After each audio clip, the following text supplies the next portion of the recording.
Hello, Mioni here, and I have to say my favourite thing about reading Japanese dev blog entries before they get translated officially is the auto-translate function on Google Chrome. So we're going to be looking at a new dev blog today for the Rathalos event.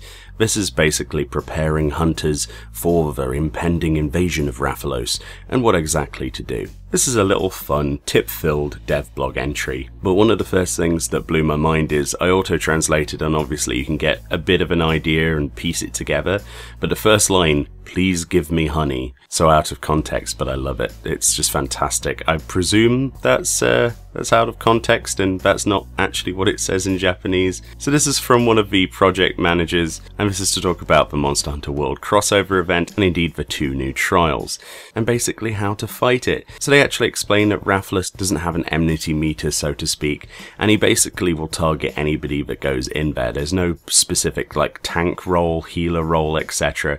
You're pretty much there as your character rather than a class. You have your class abilities, but some of them don't work. For example, if you're a healer, you can't actually heal in there, you can only do damage. Certain shields won't work, stuff like that.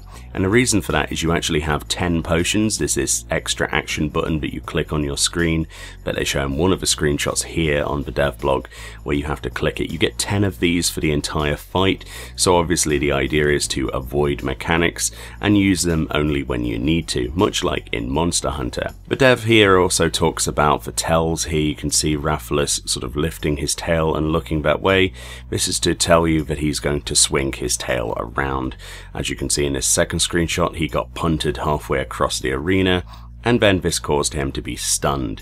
This is a very bad situation to be in, as Rathalos can charge you and basically KO you if you're in a stunned situation. It's quite faithful to the original, but obviously there's some little chocobos dancing above your head to say you're stunned, which is quite adorable. And here's another picture of this Lalafell getting absolutely obliterated by the fire breath. Basically, it's all about avoiding tells. You can read the monster, the more you fight it, the more you can sort of identify how it works. If you've played Monster Hunter games before and fought a Rathalos, you're going to have a significant advantage, I would imagine, basically just knowing his sort of moveset.